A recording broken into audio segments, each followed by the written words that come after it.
이 세상의 모든 부모님들은 자녀들을 어떻게 키울 것인가, 어떻게 양육하는 것이 가장 바람직한 것인가 라고 하는 것에 대하여 모두들 관심을 가지고 또 애쓰고 있는 줄로 압니다. 텔레비에서도 자녀 양육에 대해서 상담하는 그런 프로그램도 있잖아요. 그걸 보면서 정말 경험해보지 않은 부모의 그 자리를 우리가 어떻게 이루어 가야 될 것인가 라고 하는 것을 걱정하고 또 염려하게 되어집니다.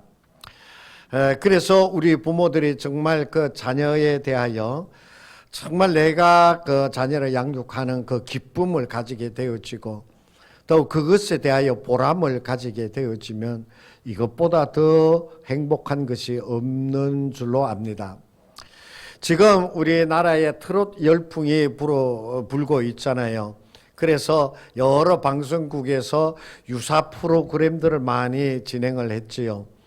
그 중에 하나가 그 싱 어게인이라고 하는 무명 가수들 한번 노래를 불러고서는 그냥 말없이 사라져버린 그 사람들에게 그들에게 용기를 더하여 주기 위하여 작성된 프로그램이 바로 싱 어게인이었는데 그 싱 어게인이라고 하는 오디션 프로를 아주 강풍 열풍을 일으킨 사람이 있습니다.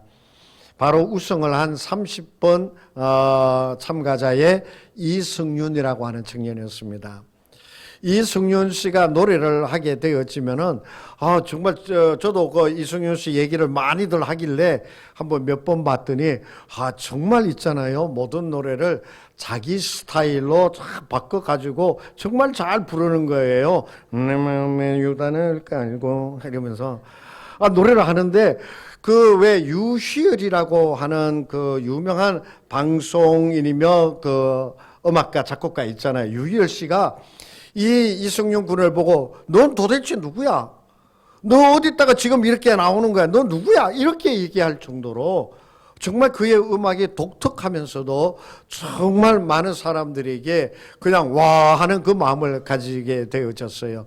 그 정도로 이승윤이라고 하는 청년의 노래가 정말 많은 사람들에게 감동을 주었던 그러한 노래였어요. 그런데 그 몇 회인지는 제가 잘 모르겠습니다만은 끝나갈 때쯤이었어요. 거의 끝나가는 횟수가 거의 끝나가는 그때에 이승윤 씨의 노래에 대하여 심사위원이 좀 평을 조언을 하는 그런 시간 있잖아요. 심사평. 그걸 하는데 한 심사위원이 이승윤 씨를 보고 이렇게 얘기했어요. 이제는 자기를 이렇게 가둬두고 억누르고 있던 그 자리에서 벗어나서 모든 사람이 이제 당신을 알아보고 당신의 음악에 대하여 감동을 받고 있으니까 그 자리에서 좀 벗어나서 자유롭게 노래를 했으면 좋겠다. 그 얘기를 하는데 갑자기 이승윤 씨가 뒤돌아서더니 막 눈물을 흘리는 거예요. 그러니까 심사위원이 지금 내가 뭐 말을 잘못했나 싶어가지고 당황해가지고 나는 좋게 하면서 그 사회자도 그리고 막 전부 다 당황을 한 그러한 순간이 있어요. 근데 저는 그 말을 할 때 이승윤 씨가 눈물을 흘리는 그 모습을 보고 저는 그 눈물의 의미를 알았습니다. 내 나름대로예요. 내 나름대로 저 사람이 왜 눈물을 흘렸는가 라고 하는 것을 제가 좀 짐작을 해보고 그랬을 것이다라고 생각을 해요. 왜냐하면 이승윤 씨 이 사람이 그 목사 아들이거든요. 그냥 목사도 보통 목사가 아니라 여러분 그 노량진의 외국인 그 선교사 무덤 우리 교회 한두 번 가봤죠. 그죠? 그 무덤에 가보면 선교 100주년 기념교회가 있습니다. 그 교회에서 목회를 하시고 지금은 은퇴하셨죠. 이재철 목사님의 넷째 아들이었습니다. 넷째 아들. 유명하신 분이시거든요. 유명하신 분이에요. 바로 그 이재철 목사님의 아들로 자라난 거예요. 그런데 자기에게 있는 그 음악적인 기질을 드러내고 자기가 노래를 막 하는데 이게 제 생각이에요. 하는데 혹시라도 자기가 노래하는 이러한 것들이 아버지의 목회에 누가 되면 어떻게 될까? 아마 제 생각에는 그가 그러한 마음으로 억눌려 있었기 때문에 정말 그러한 음악적 재능과 모든 것을 갖추고 있음에도 불구하고 선뜻 막 대중들 앞에 나서지 못하면서 그렇게 움츠리면서 이렇게 언더그라운드에서 노래를 했던 것이다 라고 생각이 되어져요. 근데 그거를 이제 사람들이 다 인정을 해주면서 이제 거기에서 나오라고 그러니까 그것이 지금까지 쌓여왔던 그 모든 것이 다 이렇게 폭발이 되어져서 눈물을 흘렸을 것이다 라고 저는 그렇게 생각을 합니다. 실제로 있잖아요. 이 목사 아들로 자란다라고 하는 것이요, 또 장로 자녀로 자란다라고 하는 것이요, 얼마나 힘든지 모릅니다. 저도 두 아들을 키웠습니다만은 이 두 아들이 목사 아들이라고 하는 얘기를 좀 듣지 않고 좀 자유롭게 니들 생각대로 자라라라고 하는 그런 거에서 목사 아들이 그러면 되냐라고 하는 말, 목사 아들이니까 넌 이렇게 해야 돼라고 하는 말을 한 번도 한 적이 없습니다. 그런데 나중에 이 아이들이 좀 크고 난 다음에 저하고 얘기를 나누면서 하는 얘기가 있어요. 아버지는 우리를 그렇게 키우셨다고 그러지만 우리는 그렇지 않았습니다. 아버지는 그렇게 우리를 자유롭게 해 주셨는지 모르지만 우리 스스로는 그렇지 못했다는 거예요. 어디 가서 뭐 하면 저 신탄 제1교회 목사 아들인데 하는 얘기를 들을까 봐 정말로 너무나도 그 누가 뭐라고 그러진 않았지만 그 억누르는 것이 있었다는 것이에요.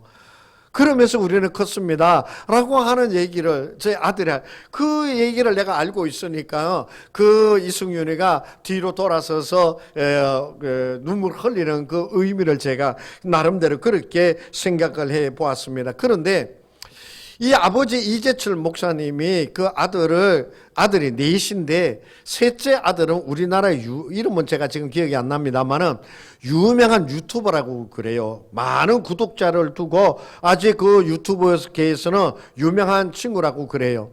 이 아들 4명을 키우는데 정말 첫째, 둘째는 변호사라고 제가 들었고요. 셋째는 유명한 유튜버, 넷째는 1등한 그 이승윤 군이에요.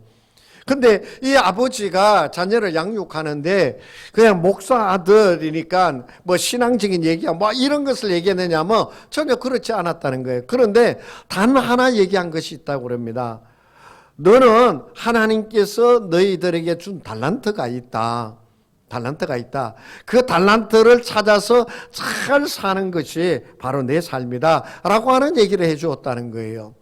오늘 제가 2부 예배를 끝나고 나서 있는데 어떤 장로님 아들이 장가를 가게 됐다고 그러면서 저한테 인사를 하러 왔어요. 그러면서 그 아들의 얘기를 하는데 그 아들이 정말 목사님 오늘 설교 들으니까 저도 그랬어요 라고 하는 얘기를 해요. 그래서 내가 그 아들에게 이렇게 권면했어요. 너는 이제 장가를 가서 가정을 꾸미게 되어진데 너는 기독교의 그 틀, 아버지가 장로라고 하는 그 틀을 너는 벗어날 수 있느냐 하면 벗어날 수 없어. 그걸 벗어버릴 수가 없어. 네가 선택한 것도 아니고. 그러니까 넌 그걸 떼어버릴 수 없어요. 그런데 중요한 거는 그 가운데서 그것을 벗어나려고 하는 것이 아니라 그 가운데서 하나님이 나와 함께하여 주시는 것이 어떠한 것인가라고 하는 것을 알고 찾아가는 것이 내 삶이요, 내 성공적 삶이라고. 그렇게 제가 권면을 오늘 또 말씀에 따라서 그렇게 권면을 해 주었더랬습니다. 이제철 그 목사님이 그 아들에게 정말 하나님이 내게 도와주신 달란트가 있다는 거예요. 그 달란트를 찾아서 가는 것이 내가 성공적 삶을 살게 되어지는 것이다 라고 하는 것이죠. 어렸을 때부터 이런 마인드를 가지고 자녀를 양육하였기 때문에 다른 얘기가 더 많이 하지 않는다 하더라도 어렸을 때부터 하나님이 함께하여 주신 달란트를 찾아가는 삶이 되어졌다는 거죠. 그래서 오늘의 이승윤이가 나왔다라고 하는 그러한 얘기입니다. 오늘 본문의 말씀도요, 정말 어렸을 때부터 하나님의 말씀으로 자라난 모세에 대한 이야기가 바로 오늘 본문의 말씀입니다. 어렸을 때부터 하나님의 말씀으로 자라난 모세이기 때문에 그가 애굽에서부터 자기의 백성들을 이끌고 나오는 위대한 민족의 지도자가 되어질 수 있었던 것이죠. 그 당시에 어떠한 상황이었습니까? 이스라엘 사람들, 히브리 민족이 애굽으로 이제 이주를 하게 되어지잖아요. 그러니까 요셉을 알고 있는 왕이 있을 때는 정말 저 사람들 때문에 우리가 살았다라고 했지만 100년이 지나고 200년이 지나면서 어떻게 되어져요? 요셉을 아는 왕들이 없었어요. 다 죽어버린 거예요. 그 얘기가 전하여지지 못한 거예요. 그런데 이스라엘 히브리 민족은 자꾸 자식을 낳으니까 더 번성하게 되어지고 더 크게 되어지는 것이에요. 그러니까 위기의식을 느낀 애굽의 왕들이 산파에게 이렇게 명령을 내리죠. 사내 아이를, 히브리 여인들이 사내 아이를 낳으면 다 죽여버려라. 그런 명령을 내려서 그 이스라엘 히브리 민족을 없애려고 하는 그러한 계획을 세웠죠.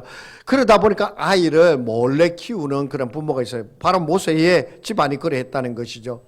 석 달 동안 우리나라로 하면 100일을 그렇게 키웠다는 것이죠. 석 달을 몰래 키웠는데 애가 커가면서 우는 소리도 커지게 되어지고 애를 키운다라고 하는 것을 도저히 감출 수 없게 되어지니까 이 모세의 부모들이 어떻게 합니까? 갈대 상자에다가 석청을 발라서 물이 못 들게 만들어 가지고 아이를 그 안에 뉘우고 그 갈대 상자를 갖다가 나일강에다가 갖다 띄우잖아요. 그랬을 때 그 강가를 나왔던 애굽의 공주의 눈에 띄게 되어지지요. 애굽에. 그래서 그 갈대 상자로 보니까 애가 잘생겼다고 그랬잖아요. 잘생긴 것을 보고 석 달 동안 감춰 키웠다고 그랬잖아요. 그 공주가 그 남자아이로 보니까 얼마나 잘생겼는지 데려다 키우려고 그러는데 그 갈대 상자를 따라왔던 모세의 누이 미리암이 딱 그때 찰나에 딱 나서서 이 아이의 그 젖을 먹일 사람을 제가 데려올까요? 그랬더니 공주가 그래라고. 그러니까는 모세의 친엄마를 데려다가 그 공주에게 소개를 해서 이 모세가 자기 친엄마 밑에서 그 젖을 먹으면서 자라나게 되어집니다. 정말 그 모세 집에 로또가 터진 거죠. 왜냐하면 자기 아들 안 죽이고 잘 키우게 되어졌죠. 자기 젖을 먹이면서 키우게 되어졌죠. 그냥 먹인 게 자기 젖 먹이면서 돈 받아가면서 먹이는 집안이 되어진 것이에요. 정말 로또로 받은 거가 되죠. 자기 아들 키우는데 돈 받고 자기 아들 키우는 거. 그런데 이 아이를 키우면서 이 모세의 엄마가 어떻게 그 모세를 키웠겠는가라고 하는 것이에요. 오늘 2장 1절에 보면 이렇게 말씀하고 있습니다. 레위 가족 중 한 사람이 가서 레위 여자에게 장가들어. 그러니까는 이 모세의 엄마가 레위 이 족속의 후예였다라고 하는 것을 우리가 알 수 있습니다. 여러분 지금 요 사이도 자녀 교육에 있어서 세계적으로 인기를 끌고 있는 자녀 교육법이 무슨 교육이에요? 유대인의 자녀 교육입니다. 이게 하루아침에 되어진 것이 아니라 예전에부터 그 하나님의 말씀 중심으로 자녀를 양육하였던 것이 유대인의 자녀 교육이거든요. 그러니까 이 모세 엄마도 자기 젖을 먹이면서 아이에게 무슨 얘기를 들려주었을까요? 엄마가 어떤 마음으로 젖을 먹이면서 이 아이를 키웠을까요? 제가 상상하건대 이 엄마는 아이를 품에 안고 젖을 먹이면서 너는 히브리 족속이야. 하나님을 섬기는 자의 자녀야. 하나님께서 너희 옛날 할아버지인 아브라함을 부르셨어. 그리고 야곱 할아버지를 부르셔서 그 야곱 할아버지가 우리를 이곳에 내죠. 이곳에 살게 되어졌어. 그러면서 그 가족의 옛날 그 조상들에게 함께할 때 그 얘기를 들려주면서 너는 히브리 민족이야. 비록 이 애굽 땅에서 살고 있지만 그 히브리 민족이라 족속이라는 것을 절대 잊어서는 안 돼. 그 얘기를 엄마는 어렸을 때부터 모세에게 들려주었을 것이라는 거예요. 그의 증거되어지는 얘기가 오늘 2장 11절 이하부터 나오는 가운데 있습니다. 모세는 민족주의자였습니다. 애굽의 왕자로 컸지만 민족주의자입니다. 그 11절 이하에 나오는 말씀에 보면 이 이야기가 기록이 되어져 있습니다. 하루는 밖에 나갔더니 애굽 사람하고 히브리 사람하고 둘이 싸우는 거예요. 아마 애굽 사람은 이 종 같은 놈이 이 노예가 그러면서 아마 학대하면서 싸웠겠지요. 그러니까 이 모세가 어떻게 합니까? 나서서 애굽 사람을 죽여버리고 맙니다. 그리고서는 그것을 모래를 파고 숨기죠, 시신을. 그런데 그 다음날 나가보니까 이번에는 히브리 사람끼리 싸우는 거예요. 그래서 어떻게 같은 족속끼리 싸우냐라고 그러면서 싸움을 말리는데 싸우던 사람 어제는 네가 애굽 사람을 쳐 죽이려 오늘 우리를 쳐 죽이려고 그래? 누가 너를 재판관으로 세우냐 하면서 그 얘기를 하는 거예요. 그러니까 아하, 자기가 한 일이 탈로 났구나라고 하는 것을 알고 모세가 그 길로 광야로 도망을 치게 되어지죠. 애굽의 바로 왕은 모세, 그 애굽인을 죽였다라고 하는 얘기를 듣고 모세를 잡으려고 했지만 모세는 광야로 나갔죠. 그리고 나서 이 광야에서 모세가 생활하면서 무엇을 보게 되어집니까? 불타는 떨기나무 보게 되어지지요. 불타는 떨기나무 딱 보면서 이 모세는 뭔가 이상하다라고 갔지만 그곳에서 하나님의 음성을 듣게 되어집니다. 모세야, 내가 서 있는 곳은 거룩한 곳이니 신에서 발을 벗어라가 아니라 발에서부터 신을 벗어라. 얘기를 하죠. 그 떨기나무에서 이 모세는 하나님을 만납니다. 하나님의 음성을 듣습니다. 그런데 이 모세가 그 떨기나무에서 하나님의 음성을 듣고 하나님을 만나게 되어지는데 여기에서 치우치지 않게 되어지는 것이 무엇일까요? 바로 어머니에게서부터 들은 하나님의 이야기가 있기 때문에 그렇습니다. 여호와 하나님께서 우리 조상 아브라함을 부르실 때 거기서 내 본토와 친척과 아비의 집을 떠나서 나오라라고 하는 얘기를 듣고 나와서 우리 민족의 조상이 되어졌어. 야곱이 정말 힘들고 어릴 때 야복강에서 하나님을 만나서 실험하였고 그 형 에서의 틀에서부터 벗어날 수 있게 되어 이 얘기 하나님의 그 삶의 역사하신 얘기를 듣던 모세였기 때문에 떨기나무에서 하나님을 만날 때 조금도 어리둥절하지 않고 그대로 유신이니까 나는 하나님이라 그러면서 하나님의 말씀을 듣고 그리고 그 말씀을 따르는 자가 되어지는 것이에요.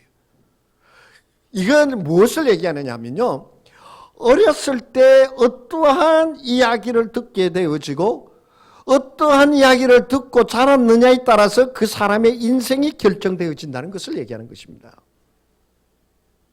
어렸을 때 정말 그 아이가 아무것도 알아듣지 못하는 것 같은 그 나이 때부터 그 아이에게 어떤 얘기가 들려지고 그 아이의 마음에 무엇을 심어주느냐에 따라 그 아이의 삶이 인생이 결정되어지는 것이에요. 모세가 그러했죠. 그죠?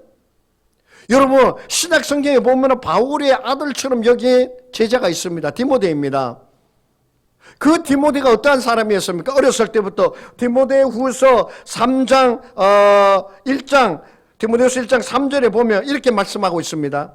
내가 밤낮 간구하는 가운데 쉬지 않고 너를 생각하여 청결한 양심으로 조상적부터 섬겨오던 하나님께 감사하고 내 눈으로 생각하여 너 보기를 원하면 내 기쁨이 가득하게 하려 하면 5절에 이는 내 속에 거짓이 없는 믿음이 있음을 생각함이라. 이 믿음은 먼저 내 외조모 로이스와 내 어머니 유니게 속에 있더니 내 속에도 있는 줄을 확신하노라. 내가 어렸을 때부터 외할머니에게서부터 듣던 이야기, 그 믿음의 이야기가 내 안에 있는 것을 내가 아노라.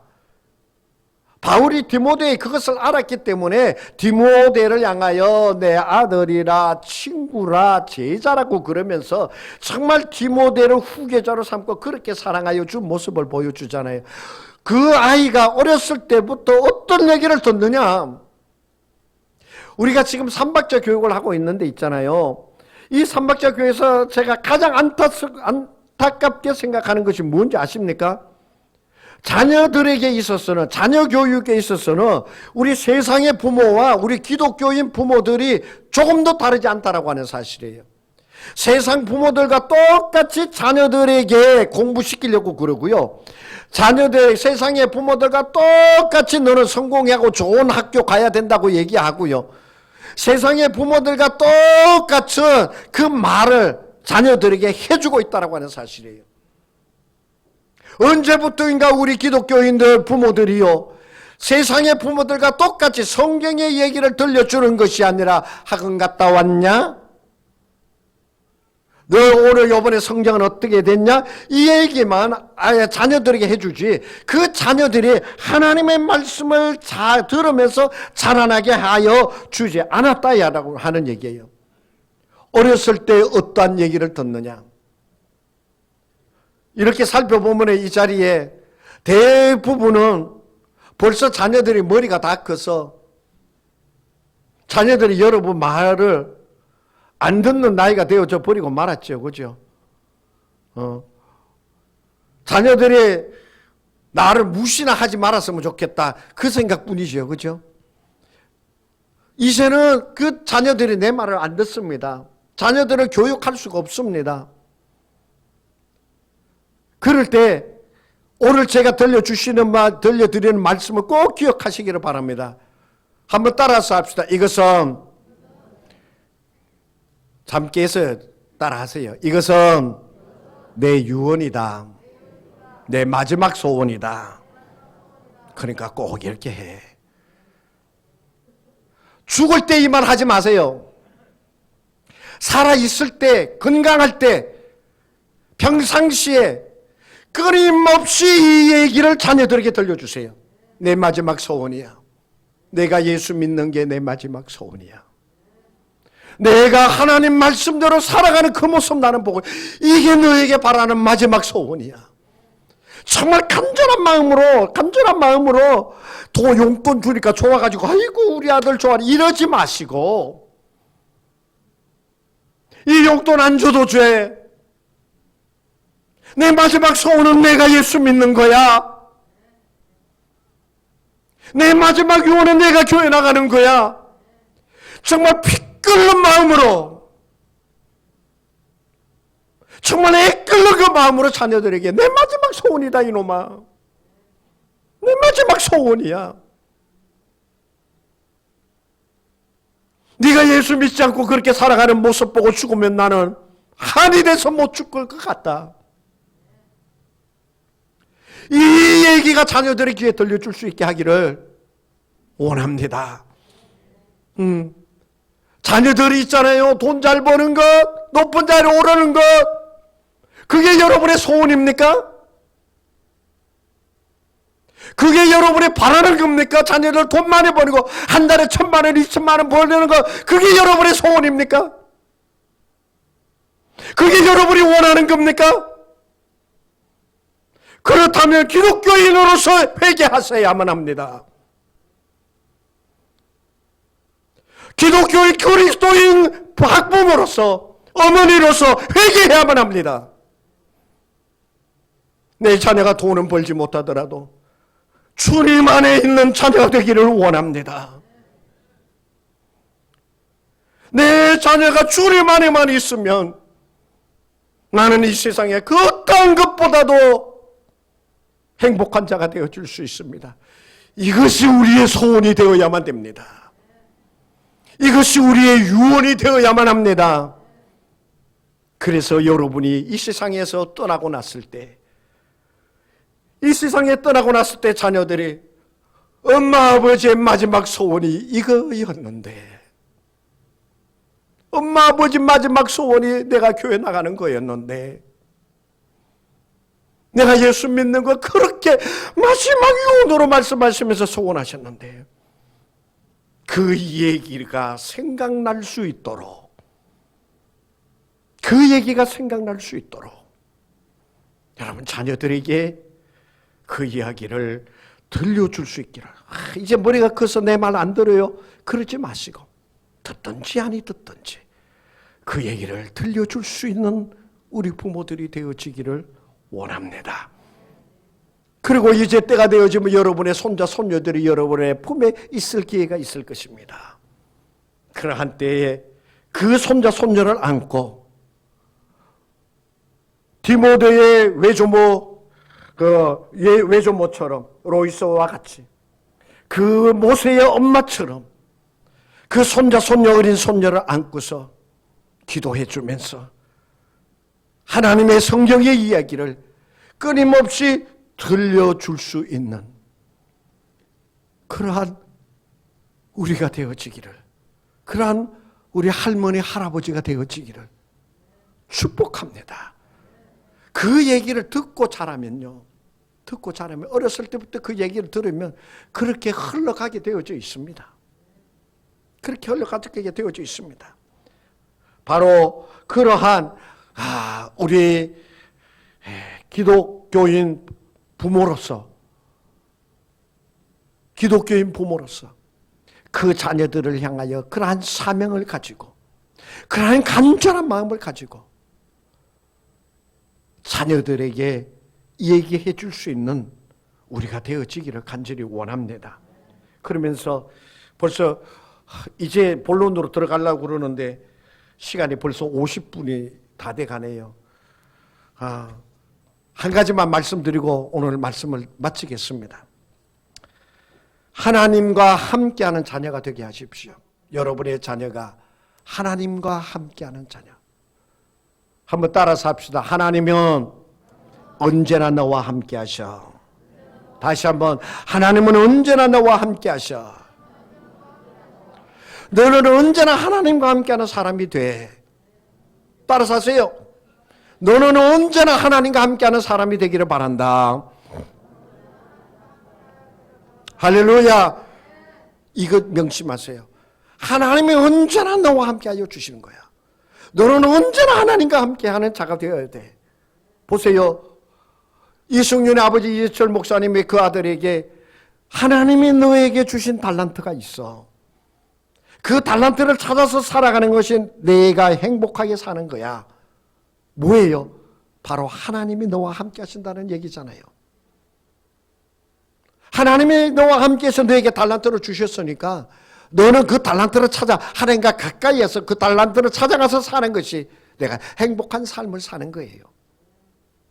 여러분, 자녀들을 향하여 학교 끝나고 나면은 태권도 도장 가야 되고 영어 학원 가야 되고 피아노 학원 가야 되고 남들이 그렇게 한다고 그 자녀를 그렇게 몰아치는 것이 그 자녀를 성공적으로 키우는 것입니까? 아니에요. 아니에요. 하나님의 말씀이 그 자녀에게 들려질 수 있도록 어렸을 때부터 그 간절한 마음을 가지고 자녀들을 양육하는 우리 부모가 되어야 된다는 말씀이에요. 이성윤도 보세요. 그랬죠. 모세도 그랬죠. 디모데도 그래 했습니다. 예수님도 보면 예수님이 30세에 공생애를 시작했습니다.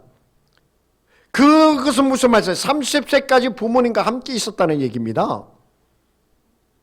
어렸을 때부터 그 요셉과 마리아가 예수님께 신앙적인 교육이 있었습니다.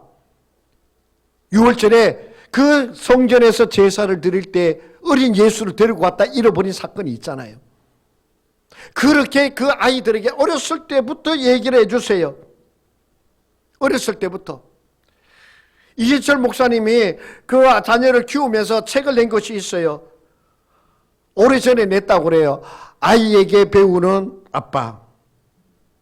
아이에게서 배우는 아빠. 이재철 목사님은 그 자녀가 말을 막 하면은 아이들 말하는 얼마나 똑똑하게 딱 얘기 잘해요. 근데 그 말씀이요. 목사님은 그랬대요. 하나님이 내게 들려주신 이야기였다는 거예요. 하나님이 그 아이를 통해서 내게 들려주신 얘기예요. 정말 하나님이 함께하는 그 자녀로 키우기 위하여 애쓴 모습을 나오잖아요. 여러분 책을 사서 한번 보세요. 아이에게 배우는 아빠, 아이에게서 배우는 아빠, 이재철 목사님. 요새는요, 이재철 목사 아들 이승윤이 아니라 이승윤의 아버지 이재철로 뜬답니다, 요새. 이 책이 베스트셀러가 됐대요. 하나님께서 함께하여 주시는 아이, 그 인격이 되어야만 합니다.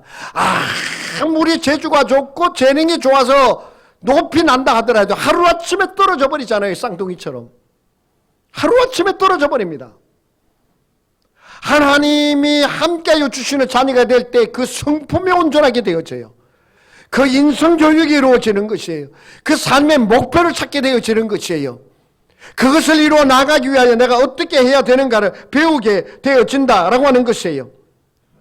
그래서 우리는 이 자녀들이 하나님과 함께하는 자녀, 하나님과 함께하기 위하여 애쓰는 자녀가 되어줄 수 있도록 말씀을 가르치고 또 본을 보여야 하는 것이에요. 디모데후서 3장 15절에 보면 이렇게 말씀하고 있습니다. 그 아들과 같이 얘기했던 디모데에게 한 말씀이에요. 또 어려서부터 성경을 알았나니 성경은 능히 너로 하여금 그리스도 예수 안에 있는 믿음으로 말미암아 구원에 이르는 지혜가 있게 하느니라. 성경이 너에게 지혜를 더하여 주신다는 거예요. 하나님의 말씀이 내게 지혜를 더하여 주신다는 것이에요. 세상의 지식도 중요합니다. 그렇지만 하나님의 말씀을 통한 지혜, 그 지혜가 자녀들에게 있어야만 됩니다. 요즘에 얼마나 세상 지식이 빠르게 막 앞으로 나아갑니까? 저도 좀 똑똑한 게 아니고, 저도 좀 그것을 좀 잘 받아들이고 쫓아간다 생각했는데, 이제는 못 쫓아가겠어요. 이제는 그 쫓아가는 게 한계를 자꾸 느끼기 시작해요. 그만큼 세상의 지식이 앞서갑니다. 그러한 때 하나님의 말씀의 지혜가 있어야만 됩니다. 그래야지 세상적인 것에, 악한 것에, 어두운 것에, 교모한 것에 빠지지 않게 되어집니다. 그래서 하나님의 말씀을, 하나님의 이야기를, 성경의 이야기를 자녀들에게 들려주어야만 합니다. 이제 제가 준비한 말씀 다 전하지 못했지만 하나님의 그 설교에 마무리 지으려고 합니다. 제가 그랬죠. 하나님이 함께하여 주심을 아는 자가 되라. 그 자녀에게 그걸 끊임없이 얘기해 줘야 되는데, 그걸 얘기해 주기 위해서는 성경의 이야기를 자녀들에게 해 줘야만 합니다. 근데 문제는 뭐냐? 엄마들이 성경 이야기를 모른다는 거죠. 성경을 읽어야지 성경 얘기를 알죠. 성경의 이야기를 들어야지 성경 얘기를 얘기해 줄 수 있죠. 부모님들, 이 성경의 이야기, 하나님의 위대한 사람들의 이야기를 자녀들에게 자꾸 들려주세요. 제가 알기로는 이 다윗과 골리앗의 얘기를 수십 번을 제가 들었을 겁니다.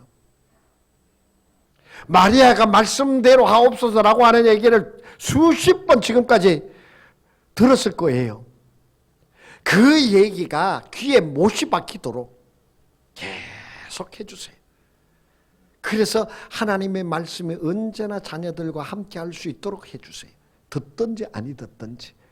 안 들으려고 막 난리를 치면, 야, 내가 1,000원 줄게. 야, 내가 2,000원, 5,000원 줄게. 너 내 얘기 좀 들어봐. 그게 치매 예방에도 좋습니다. 내가 5,000원 줄게. 내가 성경 얘기해 줄 테니까 들어. 그래서 성경의 이야기를 들려주어야 돼요. 그러기 위해서는 자신이 먼저 성경을 알아야지만 됩니다. 부모님들이. 그리고 성경을 읽으면서 감동되어지고 설교 말씀을 들으면서 감동되어진 거 있잖아요. 그 감동되어진 거 그대로 자녀들에게 얘기하십시오. 야, 오늘 설교, 주일날 설교하는데 우리 목사님이 참 열불을 내면서 설교하는데 그렇게 감동이 되더라.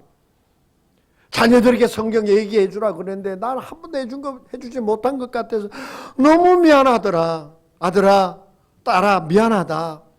이제부터라도 내가 좀 하려고 그런다. 그러니까 이 얘기를 하는 것이 치매 예방에도 좋다고 그러니까 좀 들어주라. 그러면서 자기가 감동되어진 이야기, 감동받은 이야기를 그대로 들려주면 돼요. 목사님이 그 설교하시는데 내가 성경에 있는데 이런 감동이 있더라. 와, 나는 성경에 이런 거 있는 줄 몰랐어. 자녀들에게 계속 얘기해 주세요. 생각날 때마다, 감동되어질 때마다 얘기해 주세요. 그렇게 들려준 하나님의 이야기, 성경의 이야기가 아이의 삶의 좌표가 되어집니다. 그 아이들이 어떻게 살아야 될 것인가를 깨닫게 되어진다는 거예요. 그게 삶의 지표가 되어질 수 있다는 것이에요. 그래서 우리 자녀들이 정말 하나님의 역사를 이루어가는, 정말 하나님이 함께하여 주심을 드러내는 그러한 우리 자녀들의 삶이 되어지기를 축복합니다. 그러한 여러분 부모들이 되시기를 축복합니다. 기도하십니다. 하나님 아버지, 귀한 자녀 허락하여 주셨는데 어리석은 부모가 되어져서 자녀를 양육하지는 않았는지요. 이제 깨닫습니다. 이제 내가 신앙생활 잘 하는 것이 내 마지막 유언이다. 유언처럼 그 얘기를 들려줄 수 있는 우리 부모가 되게 하여 주시고, 자녀들과 손자 손녀들에게 하나님의 이야기, 성경의 이야기를 감동받은 대로 들려줄 수 있는 우리가 되게 하여 주시어서 우리의 자녀들이 주님의 역사를 이루어가는 귀하고 복된 자녀들이 되게 하여 주옵소서. 예수님의 이름으로 기도하옵나이다. 아멘.